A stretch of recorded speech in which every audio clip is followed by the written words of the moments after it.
Welcome to స్వతంత్ర. నేను Sai. Big టాక్లో ఈరోజు మనం తెలంగాణ అసెంబ్లీ బడ్జెట్ సమావేశాలు రేపటి నుంచి మొదలుపెట్టబోతున్నారు.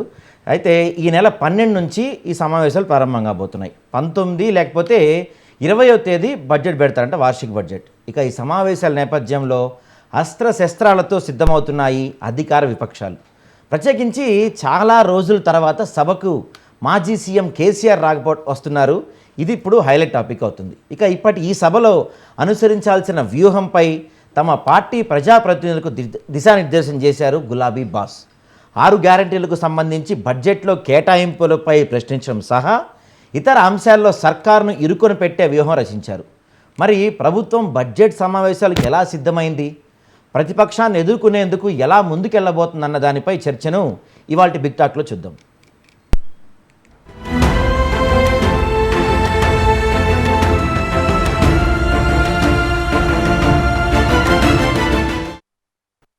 సో ఈ చర్చలో పాల్గొనడానికి మనతో పాటు బీఆర్ఎస్ నుంచి డాక్టర్ కరాటే రాజు నాయక్ గారు ఉన్నారు. నమస్తే సార్. సార్, ఏంటి మరి రేపు వెదర్ రిపోర్ట్ అంతా చూసుకున్నారా? ఎందుకంటే కేసీఆర్ గారు బయటకు వస్తే సునామీ, భూకంపాలు లాంటివి వస్తాయంటున్నారు కదా, రేపు ఏమైనా రాబోతున్నాయా, ఎలా ఉండబోతుంది? కేసీఆర్ గారు ముందుగా స్వతంత్ర టీవీ ప్రేక్షకులకు నమస్కారం. కేసీఆర్ గారు బయటికి వస్తేనే వీళ్ళ లాగులు తడుస్తున్నాయి. ముఖ్యమంత్రి నుంచి తీసుకుంటే కాంగ్రెస్ నాయకులు, మంత్రులు, ఎమ్మెల్యేలు, ఇంకా ఉన్నటువంటి వాళ్ళ ప్రతి ఒక్కరు కూడా నేను వాళ్ళకి ఇచ్చే సజెస్ట్ ఏంటంటే డైపర్లు వేసుకునే రండి అని అంటున్నా. డైపర్లు వేసుకొని రండి, మీకు అంత భయం ఏంది కేసీఆర్ గారు వస్తే? 1.5 కాలం పాటు ముందుగా కొత్తగా వచ్చినటువంటి ప్రభుత్వాన్ని ఇబ్బంది పెట్టొద్దు. ప్రభుత్వం ప్రజలతో మమేకమై పనులు చేయాలి, ప్రజల కొరకు పని చేయాలి. ప్రజా శిరస్సును, ప్రజా యొక్క ఆశీర్వాదాలు, ప్రజల యొక్క ఏదైతే వాళ్ళు అనుకున్నటువంటి లక్ష్యం ఏదైతే ఉందో మేము చేస్తామని చెప్పేసి ఎన్నికల మేనిఫెస్టోలో మొత్తం కూడా హామీలు, వాళ్ళు ఇచ్చినటువంటి హామీలు, వాళ్ళు ఏమన్నారంటే 1 కాలంలోనే అన్నీ పూర్తి చేస్తామని చెప్పారు. కానీ ఈరోజు సమస్యల చక్రబంధంలో రైతు ఈరోజు అసలు వాళ్ళు చిక్కుకొని వాళ్ళు పడుతున్నటువంటి ఇబ్బందులు, వాళ్ళ నానా యాగి చివరికి ఒక 20-30 ఏళ్ల కింద తెలంగాణ రాష్ట్రం సమైక్య ఆంధ్రప్రదేశ్ ఏ రకంగా ఉండేనో ఆ రకంగా రైతుల పరిస్థితి అరిగోస తయారైంది. ఎక్కడ పోయినా యూరియా బస్తాల కొరకు చెప్పులు వేసుకొని కాళ్ళకు, అంటే ఇంత పెద్ద 1 కిలోమీటర్ల పాటు లైన్లలో టవాళ్ళు, రుమాళ్ళు, చెప్పులు, సర్టిఫికేట్లు, పాస్బుక్లు పెట్టి యూరియా కొరకు వచ్చే పరిస్థితి ఈరోజు నెలకొంది. రైతు బంధు, రైతు రుణమాఫీ, రైతు బీమా, ఇక దాని గురించి మాట్లాడే పరిస్థితే లేదు. ఎప్పుడైతే మేము అధికారంలోకి వచ్చిన డిసెంబర్ 7 నాడు, మేము డిసెంబర్ 31 నాటికే, ఏది 2023 డిసెంబర్ 21 నాటికే పూర్తిగా రైతు బంధు, రైతు రుణమాఫీ చేస్తామని చెప్పి మాట్లాడారు. ఈ రోజు కూడా రైతు రుణమాఫీ కంప్లీట్ కాలేదు. ఎంత దౌర్భాగ్యం అంటే, రైతు యొక్క బాధలు చెప్పుకోవాలంటే ఈరోజు ఎస్ఆర్ఎస్పి కాలువ కింద ఉన్నటువంటి పొలాలు మొత్తం కూడా ఎండిపోయినాయి. రైతులు ఎంత బాధపడుతున్నారంటే, వాళ్ళ పంటలు 3 ఎకరాలు పండి 4 ఎకరాలు ఒక రైతుకు సగటుగా ఒక 8 ఎకరాలు ఉంటే 3 ఎకరాలకు కూడా నీళ్ళు ఇవ్వలేని దద్దమల్లి కాంగ్రెస్ నాయకులు ఈరోజు రాష్ట్ర ముఖ్యమంత్రి గారు. ఏముందండి, వచ్చిన పంటలకు, గోదావరి జలాలకు ఆ రోజు వాడుకోకుండా, లిఫ్ట్ ఇరిగేషన్ నింపుకోకుండా, అక్కడ ఉన్నటువంటి చెరువులు, కుంటలు నింపుకోకుండా, దానికి కావాలని ప్రతిపక్షం పైన, కేసీఆర్ గారి పైన వాళ్ళ కడుపులో కక్ష పెట్టుకొని ఆయనను అన్యాయంగా బలి చేయాలని చెప్పేసి రైతులను బలి చేసిర్రు. ఈరోజు కేసీఆర్ గారి పైన కక్ష ఉంటే, మీ కేసీఆర్ గారి పైన కోపం ఉంటే కేసీఆర్ గారి పైన మాట్లాడడం, కానీ రైతుల పొట్టగొట్టడం ఏందని చెప్పేసి ప్రశ్నిస్తే ఈరోజు ఎవ్వరు కూడా మాట్లాడే పరిస్థితుల్లో ఈరోజు కాంగ్రెస్ నాయకులు కానీ మంత్రులు కానీ ఉన్నారు. ఎక్కడ పోయిందండి కల్వకుర్తి, నెట్టెంపాడు, భీమా, ఎస్ఎల్బీసీలో ఈరోజు 15 శవాలు ఎక్కడ బతుకున్నారా, బతికి లేరా, ఒక డెడ్ బాడీని తీసినటువంటి పరిస్థితులు. ఎవరైనా పోయిర్రా అంటే ఈ రోజు వరకు పరిస్థితి అగమ్య గోచరంగా. చివరికి మా హరీష్ రావు గారు ఆడికిపోతే కానీ కదలని యంత్రాంగం పరిస్థితి. ఆడిపోయిన తర్వాత ఒక ఆయన ఏమో ఈ రాత్రి క్వార్టర్ వేసుకున్నాడా, మరి రాత్రి వేసుకున్నాడు, వాటర్లో నీళ్ళు కలుపుతూ అంటాడు, నీళ్ళ వాటర్ కలుపుతూ అంటాడు, చేపల కూర వండించుకొని హాయిగా దర్జాగా ఒక దానిలాగా పోయి వస్తాడు. ఎంత దౌర్భాగ్యమైన పరిస్థితి ఉందంటే, నిజంగా మీకు ఒక విషయం చెప్తా. 1 కాలంలో 2 లక్షల ఉద్యోగాలు ఇస్తా అని చెప్పినటువంటి ఈ ముఖ్యమంత్రి గారు మేము ఇచ్చినటువంటి ఉద్యోగాలు తప్ప, మేము ఏదైతే కేసీఆర్ గారు ఉన్న నాడు నోటిఫికేషన్ లేచి ఆర్థిక శాఖ క్లియరెన్స్ ఇచ్చి మేము ఇచ్చినటువంటి ఉద్యోగాలు ఇచ్చి, ఆ తర్వాత నేను 50,000 ఉద్యోగాలు ఇచ్చినని చెప్పేసి అంత గొప్పలు చెప్పుకునే వ్యక్తి. ఈరోజు రేవంత్ రెడ్డి గారు ఎక్కడ కాలు మోడితే అక్కడ, ఎక్కడ ఢిల్లీ పోతే ఢిల్లీలో ఆ పార్టీ ఫటాష్, మహారాష్ట్ర పోతే ఆ పార్టీ మటాష్, ఈ రోజు ఆయన ఎక్కడ అబద్ధపు కాలు ఎక్కడ పెడితే అక్కడ మటాష్ అవుతుంది. ఈ రోజు ఏమైందండి? నిజంగా తెలంగాణ ప్రజలకు నీకు ప్రేమ ఉంటే ఈ 3 ఎమ్మెల్సీలలో ఎందుకు నీకు చావు తప్పి అసలు చావు డైరెక్ట్ చావే. నిజంగా మీరు అంటున్నారు కదా, మరి ఇంత మాట్లాడుతున్నారు కదా, మీరు ఇంత చెప్తున్నారు కదా, మరి నిజంగా మీరు అంత స్ట్రాంగ్గా ఉన్నప్పుడు ఎమ్మెల్సీ ఎన్నికలు ఎందుకు మీరు క్యాండిడేట్ని పెట్టలేకపోయారు? మా పార్టీ అది ఒక స్ట్రాటజీ. ఏంటది? బీజేపీతో సపోర్ట్ చేయడం? బీజేపీ సపోర్ట్ ఎవరు చేశారండి? మరి ఎందుకు ఎమ్మెల్సీ క్యాండిడేట్? మా పార్టీ స్ట్రాటజీ ఏంటి? క్యాండిడేట్ పెట్టకపోవడం స్ట్రాటజీయా? మేము తెలంగాణ రాకంటే ముందు హైదరాబాద్ లో కూడా మేము ఒక్క కార్పొరేట్ అభ్యర్థిని నిలబెట్టలేదు. మొత్తం దేశవ్యాప్తంగా పోటీ చేస్తున్నారు కదా మీరు, దేశవ్యాప్తంగా పోటీ చేస్తాను, మీకు ఆఖరికి ఎమ్మెల్సీ అభ్యర్థి లేకుండా అయిపోయాడు. మేము నిలబడలేదు. ఒకవేళ మేము ఇక్కడ నిలబడి ఉంటే పరిస్థితి వేరే ఉంటుండే. మా పార్టీ స్ట్రాటజీ మేము నిలబడకూడదు. వీళ్ళ ప్రజలలో వీళ్ళకి ఎంత బలం ఉందని అంటే బీజేపీ వాళ్ళకి మా మీద పడి మీరు ఓడిపోతే మాకు ఏడుస్తారు. మరి ఎందుకు మీరు మహబూబ్ నగర్ రేవంత్ రెడ్డి గారి సొంత జిల్లా అయిన మహబూబ్ నగర్ పార్లమెంట్ సభ్యుడు పార్లమెంట్ లో డికేఆర్ నగర్ ఎందుకు గెలిచిర్రు? అప్పుడు మేము కూడా పోటీ చేసినాం. మరి ఎందుకు మల్కాజ్గిరిలో ఈ రోజు ప్రెసిడెంట్ ఎంపీగా ఉన్నటువంటి రేవంత్ రెడ్డి గారి ఏరియాలో మరి ఎందుకు పార్లమెంట్ ఎక్కడ ఓడిపోయింది? ఎందుకు మహబూబ్ నగర్ లో ఓడిపోయింది? ఎందుకు ఎమ్మెల్సీలో ఓడిపోయింది? ఎందుకు సున్నా వచ్చినాయి? మరి అవునండి, పార్లమెంట్ లో సున్నా రావడం కూడా స్ట్రాటజీయా? పార్లమెంట్ లో సున్నా రావడం కూడా స్ట్రాటజీ కాదు, ప్రజల తీర్పు సున్నా ఇచ్చారు. అవును, ప్రజల తీర్పు. అందుకొరకే ప్రజల కొరకు మేము ఇన్ని రోజులు సంవత్సరం ఆగిన ప్రజల కోసం ఇన్ని రోజులు మీరు సంవత్సరం ఆగితే మరి మీరు అన్నారు అసెంబ్లీ కేసీఆర్ రాలేదు. మరి 13 నెలల్లో గజ్వేల్ నియోజకవర్గం ఎన్నిసార్లు వెళ్ళాడు కేసీఆర్ గారు? ఈనాడే కాదండి, గత 40 సంవత్సరాలుగా. ఈ రోజు తెలంగాణ వచ్చిన తర్వాత కాదు, గత 40 సంవత్సరాలుగా హరీష్ రావు గారు డైనమిక్ లీడరు.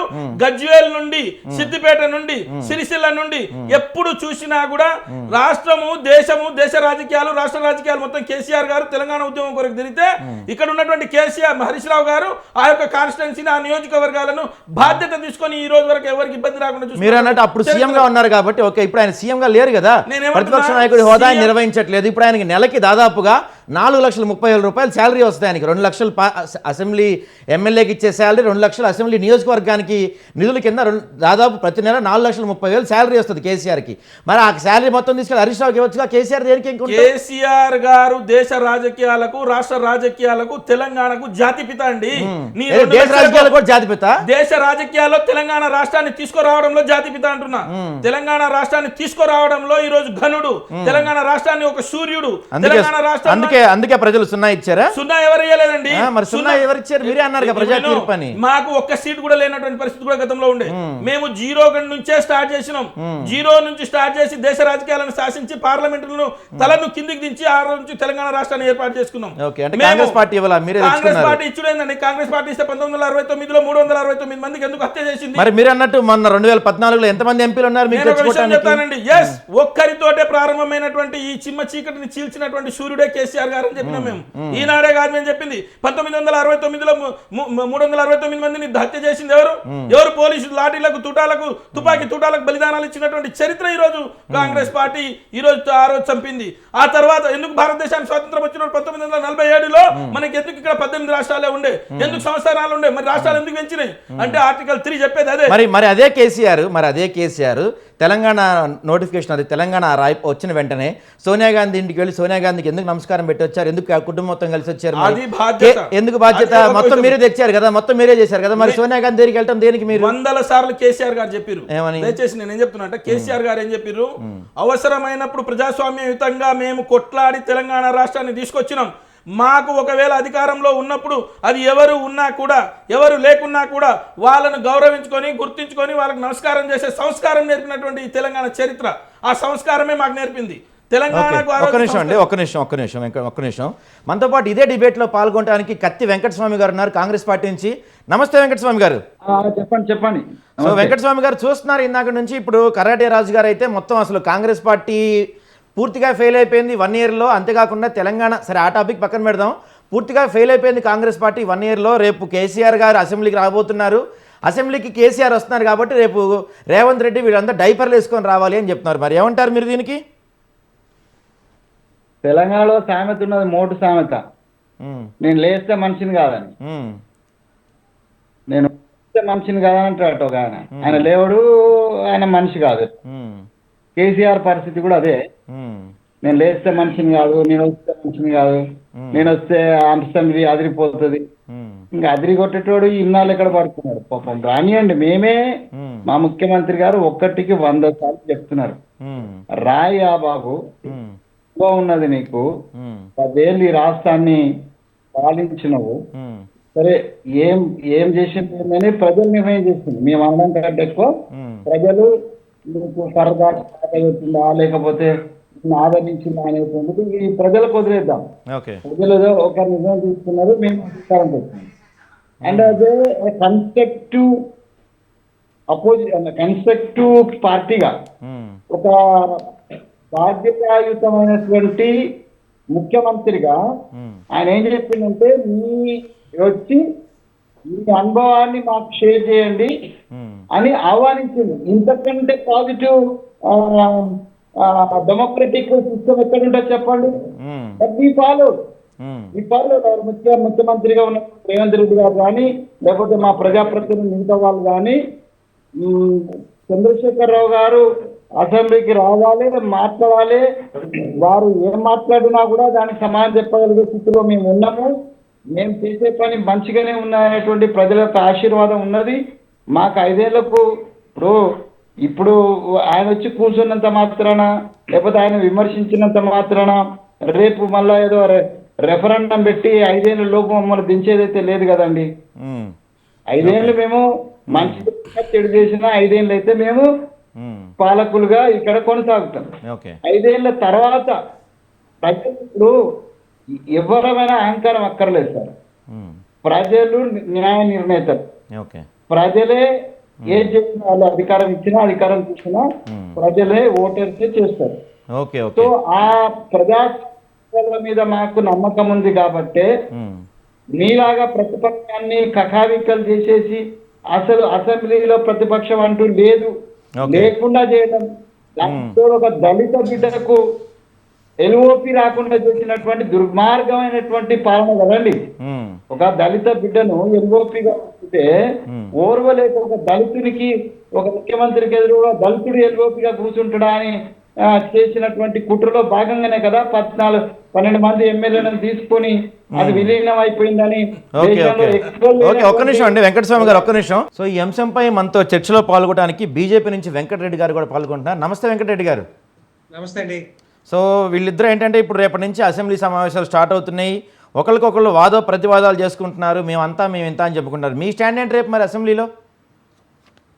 మా స్టాండ్ డెఫినెట్గా ఉంటుందండి. భారతీయ జనతా పార్టీ నుండి మేము ఏం చేయాలో, ఏం చెప్పాలో, ఈ కాంగ్రెస్ ప్రభుత్వాన్ని నిలదీయాలో ఇవన్నీ డెఫినెట్గా ఉంటుంది. ఎందుకంటే ముఖ్యంగా చెప్పాలంటే మనకి తెలంగాణ రాష్ట్రంలో అభివృద్ధి సంక్షేమం సీక్రెట్ మీ స్టాండ్ సీక్రెట్ అనుకుంటారా? పొద్దున్నే తేలుతున్నా. మేము చేస్తాం డెఫినెట్ గా.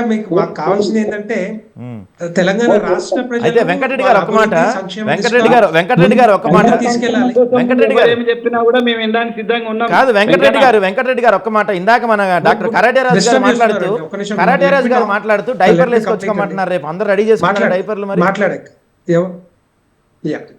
అది బేసిక్ ఏంటంటే ప్రధానంగా మనకు కావాల్సింది ఏంటంటే తెలంగాణ రాష్ట్ర అభివృద్ధి సంక్షేమం.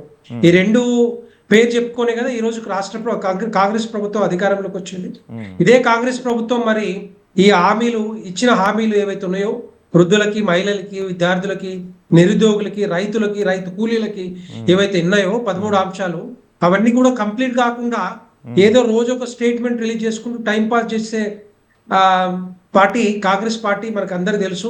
ఈ 14-15 నెలల్లోనే ఇంత వ్యతిరేకత వచ్చిందంటే తెలంగాణ రాష్ట్ర ప్రజలకి డెఫినెట్ గా మరి దాన్ని సాధించలేని పరిస్థితి ఈ కాంగ్రెస్ పార్టీకి ఉంది. కాబట్టి రేపు కాంగ్రెస్ ప్రభుత్వాన్ని నిలదీసే బాధ్యతగా భారతీయ జనతా పార్టీ తీసుకుంటుంది. అసెంబ్లీ సాక్షిగా తెలంగాణ ప్రజలందరూ కూడా వినపడే విధంగా, కనపడే విధంగా మేమేం చేయాలో, ఏం చెప్పాలో, ఏం అడగాలో రేపు డెఫినెట్ గా ఉంటుంది. ఎందుకంటే ఒకటి కాదు, రెండు కాదు కదా, ఈ తెలంగాణ రాష్ట్ర ప్రజల్ని డైవర్ట్ చేసి మభ్యపెట్టి రకరకాల హామీలు ఇచ్చి మేము 100 రోజుల్లో ఈ హామీలన్నీ పూర్తి చేస్తాము అని చెప్పి వచ్చిన కాంగ్రెస్ పార్టీ రోజుకో పూటకో మాట మాట్లాడుతూ ఈ టైం పాస్ చేస్తున్న పార్టీ కాంగ్రెస్ పార్టీ.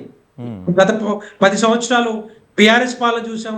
తెలంగాణ రాష్ట్రం వచ్చిన తర్వాత ఏదో సాధించుకుంటాం, ఏదో జరుగుద్ది, మన తెలంగాణ బిడ్డలకి రకరకాల ఉద్యోగాలతో పాటుగా కంపెనీలు వస్తాయి, అది వస్తాయి, ఇవన్నీ కూడా కాకుండా ఈ రోజు మరి కాంగ్రెస్ పార్టీకి అధికారం ఇచ్చారు 10 సంవత్సరాల తర్వాత.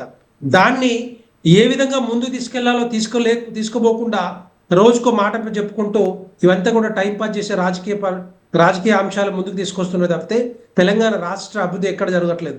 దాంతో పాటుగా భారతీయ జనతా పార్టీని వీళ్ళ చేతగాక చేయలేక, ఆర్థిక పరిస్థితిని పెంచలేక, ఇన్వెస్ట్మెంట్లు రాలేక, రియాలిటీలో కనిపించలేక దాన్ని ఇప్పుడు భారతీయ జనతా పార్టీ మీద, లేకపోతే కిషన్ రెడ్డి గారి మీదనో, లేకపోతే బండి సంజయ్ గారి మీదనో రుదుతా ఉన్నారు. ఇక్కడ మా దగ్గర కేంద్ర మంత్రులు ఉన్నారు, ఏం చేస్తలేరని మేము చెప్పాము, ఎప్పుడో చెప్పాము. మా కేంద్ర మంత్రి వర్యులు కిషన్ రెడ్డి గారు ఒక పవర్ పాయింట్ ప్రెజెంటేషన్ కూడా ఇచ్చారు. 9.5 సంవత్సరాల్లో మేమేం చేసాం ఈ తెలంగాణ రాష్ట్రానికి, ఈ తెలంగాణ అభివృద్ధికి, సంక్షేమాలకు ఎంత ఖర్చు పెట్టామో మేము చెప్పాం. 10 లక్షల కోట్లు ఖర్చు పెట్టి ఈ రోజు ఈ తెలంగాణ రాష్ట్రం ఈ విధంగా వర్ధిల్లుతున్నదంటే ఇదంతా కూడా కేంద్ర ప్రభుత్వ నిధులతోటి. ఒక్క నిమిషం అండి వెంకటరెడ్డి గారు ఒక్క నిమిషం వెంకటరెడ్డి గారు ఒక్క నిమిషం అండి. వెంకటరెడ్డి గారు ఇప్పుడు రేపు అసెంబ్లీలో మీ పోరాటం కాంగ్రెస్ పైన ఉండబోతుందా, గత బీఆర్ఎస్ పాలనలో చేసిన తప్పుల పైన కూడా ఉండబోతుందా? డెఫినెట్ గా కాంగ్రెస్ పార్టీతోనే ఉంటుంది. బీఆర్ఎస్ పని అయిపోయింది. బీఆర్ఎస్ తో ఏముండదా? కలిసిపోయారా మీరు వాళ్ళు? మాకంతా కూడా రేపొద్దున కాంగ్రెస్ పార్టీ కలిసిపోయారా మీరు వాళ్ళు మీకు వాళ్ళకి ఏం గొడవ లేదా? సాధించే వరకు తెలంగాణ రాష్ట్ర ప్రజల పక్షాన మాట్లాడే హక్కు, బాధ్యత మా భారతీయ జనతా పార్టీకి ఉంటుంది. భారతీయ జనతా పార్టీ తరఫున మా ఎమ్మెల్యేలు అందరూ కూడా మాట్లాడే విధంగా ఉంటుంది తప్పితే బీఆర్ఎస్ తో పనే లేదు. బీఆర్ఎస్ అనేది పని అయిపోయిందని చెప్పాము. మేము ఏదైతే టార్గెట్ చేసామో, ఏదైతే బీఆర్ఎస్ ని మరి గద్దె దించాలనుకున్నామో అవన్నీ కూడా కంప్లీట్ అయినాయి.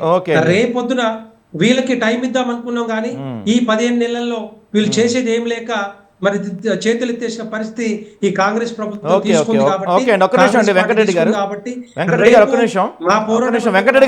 మరి చెప్పండి కరాటే రాజు గారు ఏమంటున్నారు? ఇప్పుడు వెంకటరెడ్డి గారు అయితే మీ పని అయిపోయింది, ఇంకా బీఆర్ఎస్ చాప్టర్ క్లోజ్ అయిపోయింది అంటున్నారు. మీరేమో రేపు సభకు వచ్చి సునామీలు, భూకంపాలు సృష్టిస్తామంటున్నారు. బీజేపీ వాళ్ళు అసలు మిమ్మల్ని కూరలో కరివేపాకు తీసినట్టు తీసేస్తున్నారు. ఏంటి మరి? చేతగాక మంగళారం అన్నట్టు మా తెలంగాణలో సామెత ఉందండి. ఏమైతే ఎవరికి చేత కావట్లా, మీకా వాళ్ళకండి?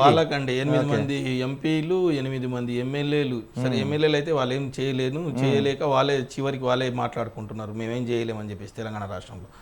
ఎంపీలు 8 మంది ఎంపీలు ఉండి ఈ తెలంగాణ రాష్ట్రానికి వాళ్ళు మొత్తానికి తీసుకొచ్చింది బిగ్ జీరో. ఎందుకంటే నేను మా వెంకటరెడ్డి గారికి అడుగుతున్నా, ఒకవేళ నిజంగా మీరు తెలంగాణ రాష్ట్రానికి మీరు ఈ గత 10 ఏళ్లలో మీ ప్రభుత్వమే ఉంది, మీరు ఈ రాష్ట్రానికి ఏం తీసుకొచ్చిర్రు, తెలంగాణ బిల్లులో ఉన్నటువంటి అంశాలతో పాటు ఏమైనా తీసుకొచ్చిర్రు అని అడిగితే ITIR కానీ, కాజీపేట రైల్ కోచ్ కానీ, ఇంకా కొత్తవి ఏది అడిగినా తెలంగాణ బిల్లులతో పాటు బయట ఏది అడిగినా వాళ్ళు చెప్పేది ఏం లేదంటే ఏమీ లేదు, జీరో. ఏదనంటే ఏమంటాడంటే ఆ రోడ్ వేసినాము, గాదేసినాము, గిదేసినాము అని చెప్పేసి ఆ మాటలు తప్పిస్తే వీళ్ళ దగ్గర చెప్పడానికి అయితే సరే దాని గురించి మాట్లాడదాం మనం. సో ఇప్పుడు మ్యాటర్ ఏంటంటే, మన డిస్కషన్ ఏంటంటే, రేపు అసెంబ్లీ సమావేశాల్లో మీ పార్టీ స్టాండ్ అంటే, ఇప్పుడు బీజేపీ వాళ్ళు మిమ్మల్ని లైట్ తీసుకుంటున్నారు. మీ పోరాటం ఓన్లీ కాంగ్రెస్ పార్టీ పైన ఉండబోతుందా, బీజేపీ విధానాలపైన కూడా వ్యతిరేకించిపోతున్నారు? అంటే బడ్జెట్లో మనకేం రాలేదు కదా, వాటిపైన కూడా ఏమైనా ఉండబోతుందా, లేదా ఓన్లీ కాంగ్రెస్ 6 గ్యారెంటీల మీద ఉండబోతుందా? నేను ఏమంటున్నానంటే, తెలంగాణ రాష్ట్ర సంబంధించినటువంటి బడ్జెట్ ఇది కేంద్రానికి సంబంధించినటువంటి బడ్జెట్ కాదు.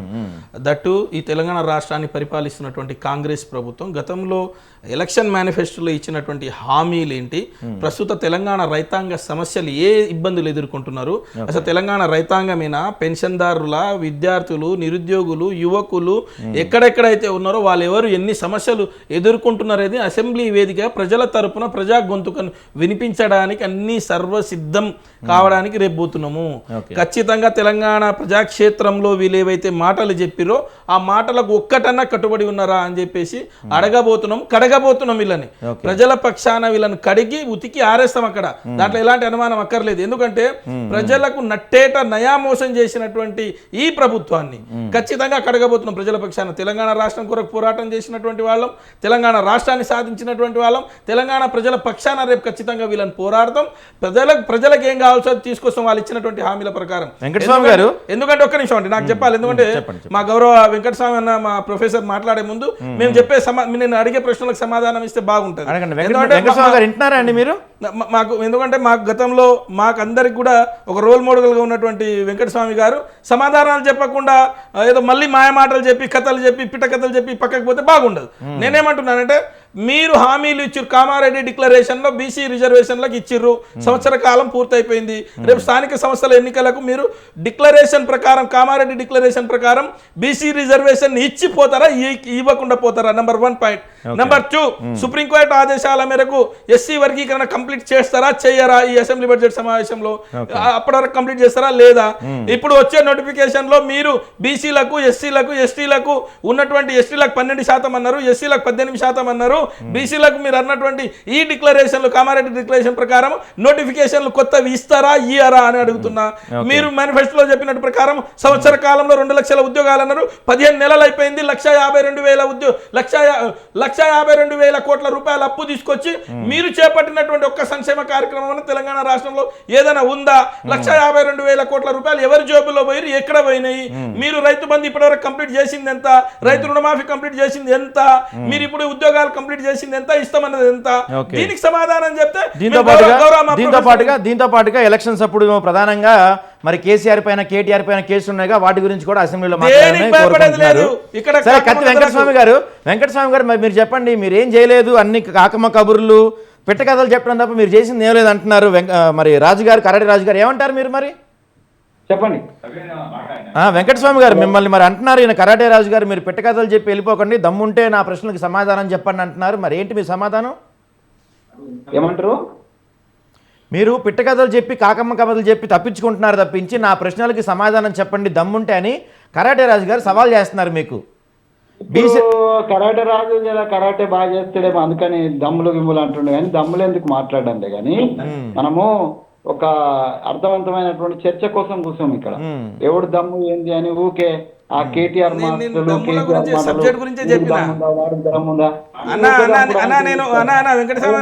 వెంకటస్వామి మీరు వినలేదు చర్చ, మీరు వినలేదు అనుకుంటా బహుశా.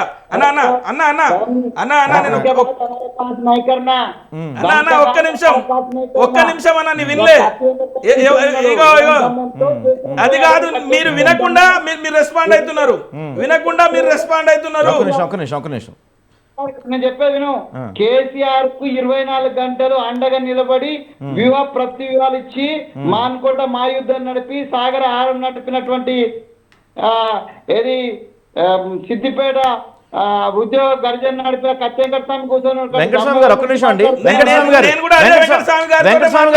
గారు ఒక్క నిమిషం. ఇప్పుడు కరాటే రాజు గారు ఏమంటున్నారంటే రేపు మీరు స్థానిక సంస్థల్లో 42% రిజర్వేషన్ అమలు చేయబోతున్నారు లేదని అడుగుతున్నారు.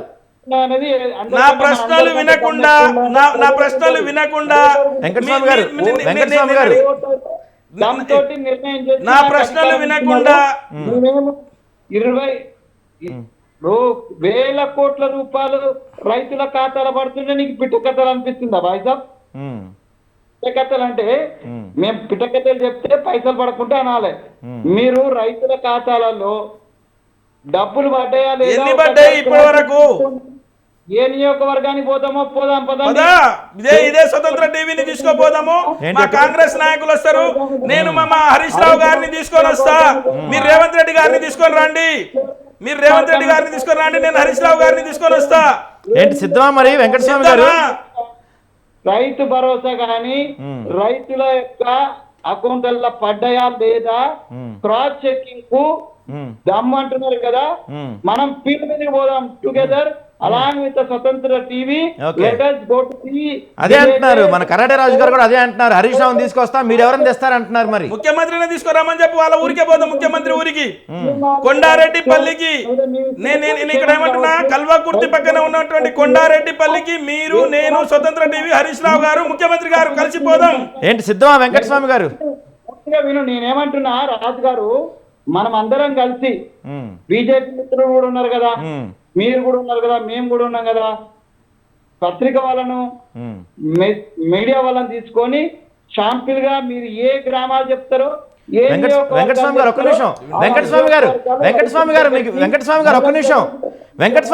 వెంకటస్వామి గారు కరాటే రాజు గారు ఆల్రెడీ చెప్తున్నారు, మీరు డేట్ చెప్పండి, టైం చెప్పండి, ఏ నియోజకవర్గానికి వెళ్దామో చెప్పండి, రెడీ అంటున్నారు. మరి ఎప్పుడు వెళ్దాం చెప్పండి. సవాలు విసిరినోడు దమ్ అడిగినోడు డే టు టైం చెప్తే మేము వస్తాం. మరి ఎప్పుడు వెళ్దాం? రేపు వెళ్దామా మరి అందరం? మేమందరం రెడీగా ఉన్నాం. మీరు రెడీయా మరి? నేనేమంటున్నా, వెంకటస్వామి గారు మాట మీద ఉండాలి. ముఖ్యమంత్రి గారిని సెక్రటరీగా నేను, కాంగ్రెస్ పార్టీ ప్రతినిధిగా నేను గాని, మా మహేష్ గౌడ్ గాని, లేకపోతే వారు అపాయింట్ మా ముఖ్యమంత్రి గారు ఎవరిని అపాయింట్ చేస్తారో వాళ్ళ మొత్తము.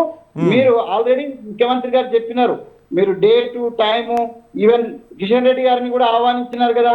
మీరు ఎక్కడెక్కడ ఏం చేసిందో మీరు చెప్పండి, మేము వస్తాం సార్. ఒకవేళ నిజంగానే మీరు చేసినట్టు ఏదంటే మిమ్మల్ని సన్మానం కూడా చేస్తామని చెప్పినారు కదా. ఇప్పుడు మేము కూడా అదే చెప్తున్నాం, టిఆర్ఎస్ మిత్రులకు కూడా అదే చెప్తున్నాం, రాజు గారికి కానీ, కేసీఆర్ కానీ, కేటీఆర్ కానీ, లేకపోతే ఆ పార్టీలో ఉన్న మిత్రులందరికీ కూడా మేమేం చేస్తున్నాం అంటే, మీరు మీ నియోజకవర్గాలలో డేట్స్లు పెట్టండి, ఇగో పలానా చోట వచ్చింది రాలేదు అనేటువంటిది మేము బ్యాంకుల్లో కలుద్దాము, బ్యాంకులో పోయి ఎవరి ఖాతాలో ఏం పడ్డాయో చూసుకుందాం. సరే, ఒక్క నిమిషం అండి, ఒక్క నిమిషం వెంకటస్వామి గారు, ఒక్క నిమిషం. మరి ఇప్పుడు కరాటే రాజు గారు, వెంకటస్వామి గారు మీ సవాలుకి సిద్ధం అంటున్నారు. మరేంటి, ఒకవేళ వెంకటస్వామి గారు ప్రూవ్ చేస్తే మరి మీరు హరీష్ రావుని తీసుకొస్తాను, ఆయన రిజైన్ చేస్తారా మరి? 100%. నేను ఏమంటున్నా అంటే, ఇప్పుడు నేను ఒకటే మాట చెప్తున్నా, మా హరీష్ రావు గారి సవాల్కు ఆయన ఎప్పుడో తోక ముడిచిండు ముఖ్యమంత్రి గారు. ఇంకొకసారి నేను ఇక్కడ హరీష్ రావు గారి తరఫున నేను ఒక్క నిమిషం వినండి, నేను ముఖ్యమంత్రి గారిని తీసుకురామని చెప్తున్నా. ఏ ఊరికైనా పోదాం, ఏ ఊరికైనా పోదాం, కొడంగల్ గానీ, కొండారెడ్డిపల్లి గానీ, కొండారెడ్డిపల్లి గానీ, ఎక్కడికైనా పోదాం. నేను హరీష్ రావు గారిని తీసుకొస్తా, మీరు ముఖ్యమంత్రి గారిని తీసుకురండి. నేనేమంటున్నా, నేను హరీష్ రావు గారిని తీసుకొస్తా, మీరు ముఖ్యమంత్రి గారిని తీసుకురండి. ఏ ఊర్లో 100% ఒక్క నిమిషం అండి, కరెక్ట్ వినాలి, లేకపోతే తర్వాత ఇది అవుతుంది. 100% రైతు రుణమాఫీ జరిగినట్లు నిరూపిస్తే మేము రాజీనామాకు సిద్ధము. 100% రైతు బంధు వస్తే మేము రాజీనామాకు సిద్ధం. 100% మీరు సంవత్సరంలో 2 లక్షల ఉద్యోగాలు ఇస్తే మేము మా రాజీనామాకు సిద్ధం.